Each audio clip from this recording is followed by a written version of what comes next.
আচ্ছা, শুরু করা যাক। এমন একটা বিষয় নিয়ে কথা বলবো যা আমাদের সবার জীবনেই কম বেশি কাজে লাগে। মানে মিথ্যা বা প্রতারণা শনাক্ত করা আর কি। এই যে বিশ্লেষণটা, এটা কিন্তু কোনো সাধারণ থিওরি নয়। এটা এসেছে প্রাক্তন সিআইএ অফিসারদের লেখা স্পাই দ্য লাই বইটা থেকে। আর এতে এমন একটা পদ্ধতির কথা বলা হয়েছে যেটা তারা বছরের পর বছর ধরে গুপ্তচর আর বড় বড় ব্যক্তিত্বদের জেরা করার সময় ব্যবহার করেছেন। ভাবা যায়? আমরা তো সিনেমা বা গল্পে প্রায় দেখি তাই না, যে তুখোর গোয়েন্দারা শুধু চোখের দিকে তাকিয়েই ধরে ফেলেন কে মিথ্যা বলছে। কিন্তু বাস্তবে কি ব্যাপারটা আসলেই এত সোজা? মানে কেউ একটু চোখ এড়িয়ে গেল বা একটু ছটফট করল আর অমনি আমরা ধরে নেব সে মিথ্যাবাদী? ব্যাপারটা কি সত্যি এতটা সরল? তো সবার আগে চলুন একটা বিশাল ভুল ধারণা ভেঙে ফেলি। এই বইয়ের লেখকরা, যারা কিনা নিজেরাই এই বিষয়ের এক্সপার্ট, তারা একদম জোর দিয়ে বলছেন এমন কোনো একটা সিঙ্গল সাইন বা টেল নেই যা দেখে 100% নিশ্চিত হয়ে বলা যাবে যে কেউ মিথ্যা বলছে। সোজা কথায়, কোনো মানুষই কিন্তু একটা জলজয়ন্ত লাই ডিটেক্টর মেশিন না। তাহলে প্রশ্ন হলো উপায়টা কি?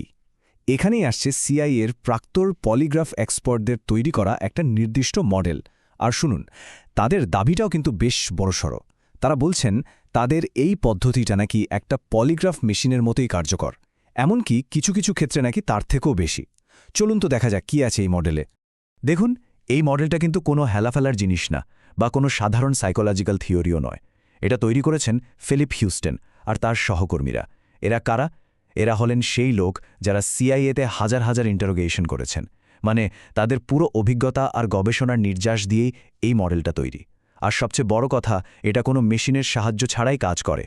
বেশ, এবার আমরা মডেলটার একেবারে কোর, মানে একদম কেন্দ্রে ঢুকব।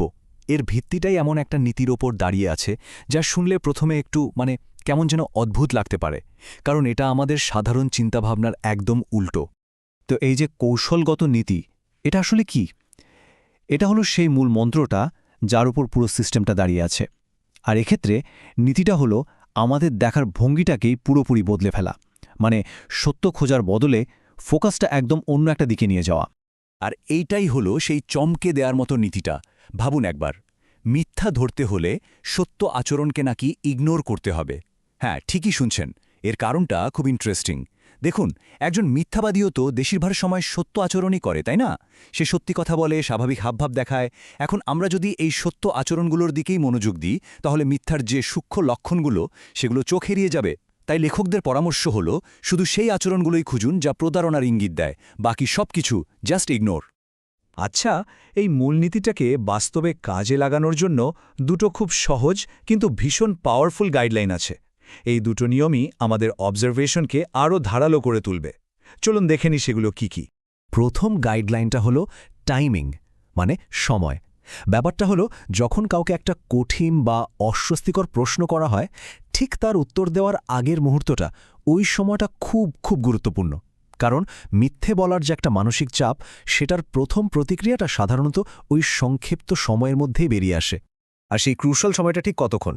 মাত্র 5 সেকেন্ড। হ্যাঁ, মাত্র 5 সেকেন্ড। লেখকদের মতে প্রশ্ন করার ঠিক পরের এই 5 সেকেন্ডের মধ্যেই মিথ্যার প্রথম লক্ষণগুলো বেরিয়ে আসে। কারণ এর পরে যে উত্তর বা প্রতিক্রিয়াটা আসে, সেটা প্রায়শই অনেক ভেবেচিন্তে গুছিয়ে বলা হয়। তাই সমস্ত মনোযোগটা রাখতে হবে ওই প্রথম 5 সেকেন্ডে। আর দ্বিতীয় গাইডলাইনটা হলো ক্লাস্টার, মানে গুচ্ছ। এর মানে কি? ধরুন, কেউ একবার চোখ সরিয়ে নিল বা একবার ঢোক গিলল, তার মানেই কিন্তু এটা নয় যে সে মিথ্যে বলছে। লেখকরা বলছেন প্রতারণার একটা নির্ভরযোগ্য সংকেত পেতে হলে অন্তত দুটো বা তার বেশি মৌখিক বা অমৌখিক লক্ষণের একটা গুচ্ছ খুঁজতে হবে। আর সেটাও ঘটতে হবে ওই প্রথম 5 সেকেন্ডের মধ্যেই। তার মানে আসল কথাটা হলো, একটা সিঙ্গেল আচরণকে একদমই গুরুত্ব দেওয়া যাবে না। যেমন ধরুন, কেউ হয়তো প্রশ্নটা এড়িয়ে গেল, আবার ঠিক একই সাথে চেয়ারে একটু নড়েচড়ে বসল। এই দুটো আচরণ একসাথে একটা ক্লাস্টার তৈরি করল। আর এই ক্লাস্টারটা কিন্তু যে কোনো একটা আচরণের চেয়ে অনেক বেশি শক্তিশালী একটা সিগন্যাল। তো থিওরি তো অনেক হলো, এবার একটু বাস্তবে ফেরা যাক, তাই না? দেখা যাক এই মডেলটা আসলে কিভাবে কাজ করে। লেখকরা তাদের বইয়ে বেশ কিছু হাই প্রোফাইল কেস স্টাডি দিয়ে দেখিয়েছেন যে এই পদ্ধতিটা কতটা কাজের। যেমন ধরুন, আমেরিকার প্রাক্তন কংগ্রেসম্যান অ্যান্থনি ওয়াইনারের সেই বিখ্যাত প্রেস কনফারেন্সের কথা, যেখানে তিনি তার কীর্তি অস্বীকার করেছিলেন। লেখকরা দেখিয়েছেন যে তার কথা আর বডি ল্যাঙ্গুয়েজে প্রতারণার একাধিক ক্লাস্টার একদম স্পষ্ট ছিল। ঠিক একইভাবে জেরি স্যান্ডার্সকির একটা টিভি ইন্টারভিউ বিশ্লেষণ করেও তারা দেখিয়েছেন যে বাস্তব পরিস্থিতিতে এই মডেলটা কিভাবে কাজে লাগানো যায়। তবে এখানে একটা খুব জরুরি কথা মনে রাখা দরকার। এই মডেলটা কিন্তু কোনো ম্যাজিক বা সুপার পাওয়ার নয়। এটা একটা অ্যানালিটিক্যাল টুল যা ঠিকঠাক পরিস্থিতিতে কাজে লাগাতে হয়। আর সব টুলের মতোই এরও কিছু সীমাবদ্ধতা আছে। আর এই সীমাবদ্ধতার সবচেয়ে ভালো উদাহরণটা পাওয়া যায় লেখকের নিজের অভিজ্ঞতা থেকেই। ভাবুন, ফিলিপ হিউস্টন, যিনি এই বইয়ের অন্যতম লেখক, তিনি কেজিবির একজন ডাবল এজেন্ট হ্যারোল্ড নিকলসনের সাথে 2 বছরেরও বেশি সময় ধরে কাজ করেছেন। কিন্তু সাধারণ রোজকার কথাবার্তায় তিনি নাকি তার আসল পরিচয় সম্পর্কে বিন্দুমাত্র আঁচও পাননি। কেন? কারণ এই পদ্ধতিটা তখনই সবচেয়ে ভালো কাজ করে যখন কাউকে নির্দিষ্ট চাপের মুখে ফেলানোর মতো প্রশ্ন করা হয়। সাধারণ হালকা মেজাজের আড্ডায় এটা ততটা কার্যকর নয়। তো এই পুরো আলোচনার শেষে একটা প্রশ্ন কিন্তু থেকেই যায়। এই মডেলটা জানার পর যখন কোনো গুরুত্বপূর্ণ কথোপকথন সামনে আসবে, সেটা কোনো প্রেস কনফারেন্সই হোক বা ব্যক্তিগত আলোচনা, তখন কি শুধু বলা কথাগুলোর দিকেই নজর থাকবে, নাকি কথা বলার ধরন, ওই 5 সেকেন্ডের সময় আর আচরণের ক্লাস্টারগুলোর দিকেও একটু অন্যভাবে মনোযোগ দেওয়া হবে? ব্যাপারটা কিন্তু ভাবার মতো।